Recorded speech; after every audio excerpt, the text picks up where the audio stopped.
Voltamos com o Alerj Debate. Conversamos hoje sobre a auditoria que vai ser feita pela Alerj nos contratos das organizações sociais da saúde.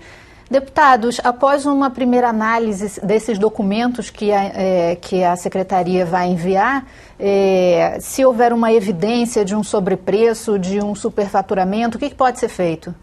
Olha, essa é a decisão que as comissões irão tomar assim que se reunirem, assim que tiver dados necessários para que possam comprovar ou não algum tipo de irregularidade. Se for necessário, nós iremos propor uma CPI, por exemplo, ou qualquer outra ação que as comissões tiverem dentro do regimento poder para isso. Agora, é importante frisar, a gente está falando em saúde, mas isso não se restringe à saúde. Isso vai ser estendido para todas as OS no Estado ou outros contratos que as duas comissões possam entender que sejam necessários fazer essa auditoria. Nós estamos iniciando a pedido do nosso presidente Pisciani pela saúde. Até pelo momento complicado que a saúde passa, né? Exatamente, mas as comissões vão estar empenhadas em auditar os contratos para que a gente possa, com isso, tentar desafogar ao máximo o caixa do Estado, glosando esses gastos não comprovados. Deputado, a lei das OS, ela obriga o Estado a fazer licitação? Tem uma brecha. Como regra geral, sim. Mas como era um elemento novo, e no início não tinha muitas OS formadas, que elas foram se formando com o tempo, se permitia também, em casos extraordinários, a contratação por dispensa de licitação. Mas a regra básica é sempre licitar. E até porque hoje tem já muitas organizações sociais estruturadas, né? Mas o senhor acredita que alguma dessas que está prestando serviço para o Estado tenha sido contratada sem licitação? Acredito, sim. Acredito. Não posso afirmar, porque os contratos ainda não chegaram, mas acredito.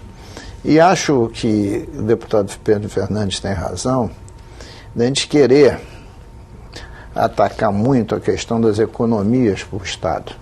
Esse ano de 2016 vai ser um ano muito difícil, sob o ponto de vista das receitas. E se não melhorar a qualidade da gestão, aí mesmo que a situação fica pior ainda. E nós estamos vivendo um momento, aí com uma crise de Zika, né, muito braba. E nós só passamos praticamente o primeiro mês de verão. Essa crise vai ficar mais aguda em fevereiro e março. E, evidentemente, precisa ter gestão para administrar uma epidemia desse tamanho, com essas consequências, que está no Rio de Janeiro, mas está no Brasil inteiro, com dois eventos internacionais em agosto, né? As Olimpíadas e as Paralimpíadas. Felizmente, já nos meses de inverno, né? Depois da epidemia ter batido no teto, né? Mas olha só as consequências disso, né? Quantas crianças vão precisar de atendimento neurológico, etc, etc. Você pega uma saúde desestruturada como está, você não consegue nem enfrentar a crise da Zika e as suas consequências, como também dá algum nível, né, de atendimento com alguma qualidade para os usuários do sistema SUS, que em termos de número do Brasil é mais de 75% da população. E uma informação me impressionou bastante, que o novo secretário de Saúde renegociou um contrato como esse e o valor caiu, do contrato caiu quase 50%. Como é que isso é possível? Acho que essa é a maior prova de que precisa ser investigado. Se não existe, se essas OS não têm fins lucrativos, como é que se corta 50% dos produtos ou serviços executados, né, por essa OS? Então, ou existe um superfaturamento, ou, enfim, a gente fica até um pouco de receio, porque é um trabalho preliminar e a gente espera um pouco esses documentos chegarem para a gente avaliar, mas não tem explicação lógica de como isso é possível, reduzir 43% de um contrato onde não existe lucro nessa margem. Eu diria que tenham sido cortados serviços também. Eu diria o seguinte, que ninguém reduz preço, de prestador de serviço não reduz preço pelos belos olhos azuis de ninguém. nenhum secretário tem olho azul. Então, essa hipótese está afastada. Para mim, qual é a hipótese mais provável? É que, pela carência de fiscalização, essas organizações sociais pegaram o valor empenhado, verificaram quantos meses faltavam e faturavam o contrato inteiro, como tivesse prestando o serviço integral em relação do que foi lançado ali naquelas medições. E na prática não o foi. Por isso que eu tenho certeza que desses 850 milhões, uma parcela significativa, usando um termo contábil, tem que ser estornado, né? Tem que ser devolvido aos cofres públicos. Ou, no caso, não paga, né? Porque ainda não estorna das que não pagaram e tem que devolver das que já pagaram.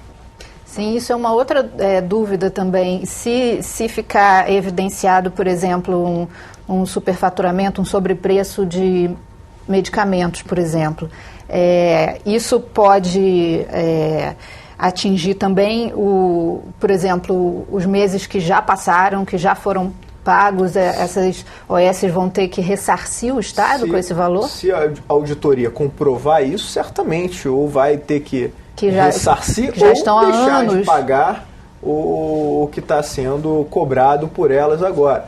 Mas, além disso, eu acho que se for constatada a irregularidade, né, o deputado Luiz Paulo, eu e as comissões vão analisar até a possibilidade de se pedir a quebra desse do contrato e a punição das pessoas envolvidas.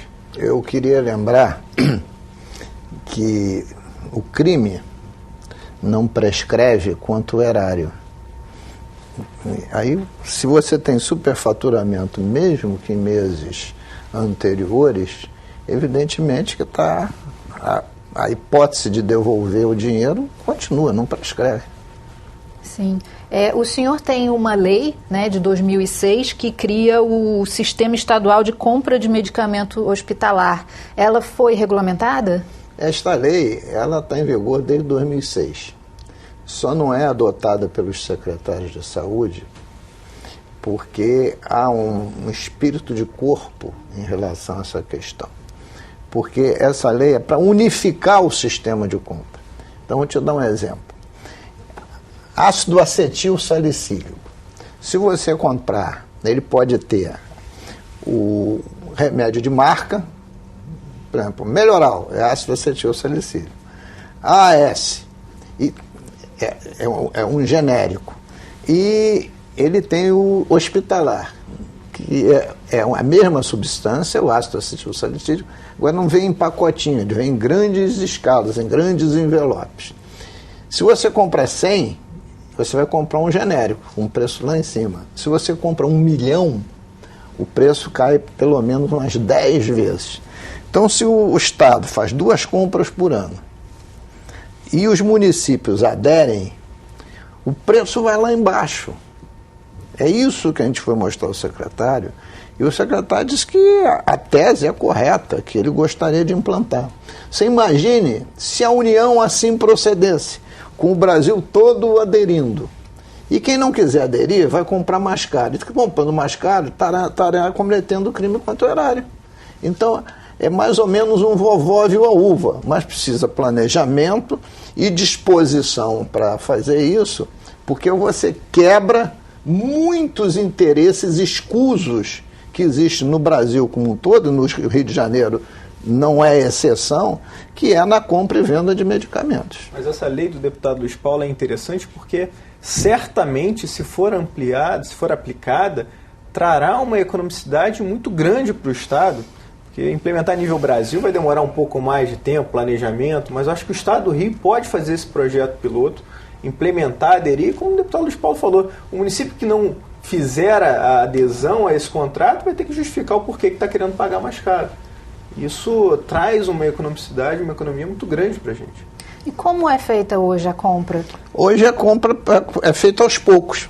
Se aplica até o sistema de registro de preço. Mas vai fazer 2 compras enormes ao ano e os municípios aderirem, o Estado vai comprando aos poucos. Se vai comprando aos poucos, o preço não é tão bom como poderia ser. As quantidades também são menores. São menores. Mas dá para fazer essa previsão de quantidade, porque você já tem uma série histórica imensa, os remédios que são comprados já são precificados dentro da listagem do SUS, então você pode ver as movimentações dos anos anteriores e promover essas compras. E não precisa estocar tudo. Você pode fazer um sistema de dispensação que o laboratório vá, aos poucos, entregando nos locais que você definir. Fez a licitação, o município X não aderiu, mas depois de feita a licitação, ele pode aderir. Ele diz, olha, eu quero 1 milhão de ácido acetil salicílico. E é lá aquele fornecedor que vai entregar 10, por que não vai entregar 11 milhões? Né? E o município nem licitação precisa fazer, ele vai e adere à tabela unificada, né, que é a ata de registro de preços.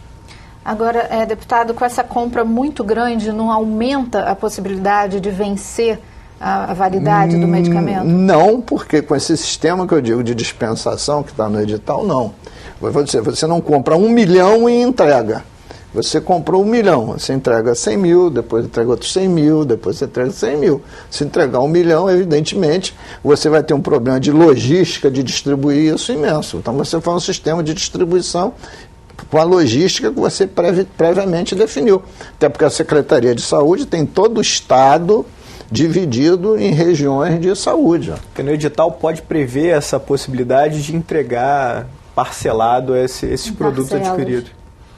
Isso seria muito interessante se acontecesse, né, deputado? A gente tem que perseguir, né? A gente tem que insistir, persistir.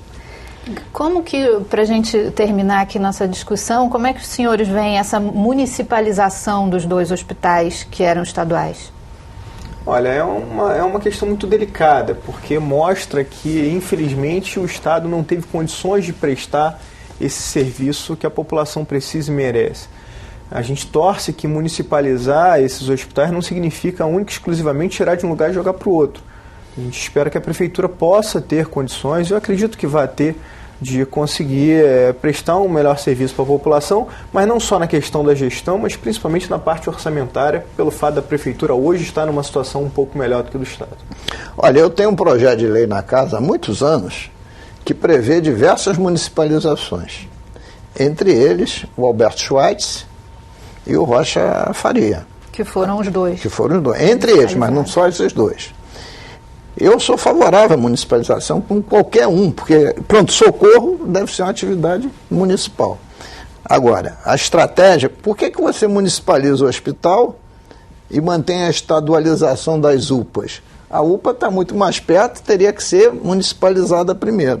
E para você municipalizar, você faz planejamento e não decide uma municipalização da noite para o dia, porque aí não há resultado positivo no curto prazo. E eu, como o deputado Pedro Fernandes colocou, o que precisa é ter uma gestão de melhor qualidade, para o serviço público ser prestado de forma mais eficiente.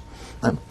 E é claro que esses 500 milhões que o Estado deixa de gastar, ele vai ter que continuar a gastar na saúde, porque a saúde tem que gastar 12% da receita corrente líquida, mas pode ser gasto nas outras unidades hospitalares. Das outras, né? Bom, eu desejo muito sucesso no trabalho dos senhores, agradeço a presença aqui e agradeço a você também que nos acompanhou. Para rever este ou outro programa da TV Alerj, acesse o nosso site www.tvalerj.tv ou então mande uma mensagem alerjdebate@tvalerj.tv. Até a próxima. TV Alerj, o canal do povo fluminense.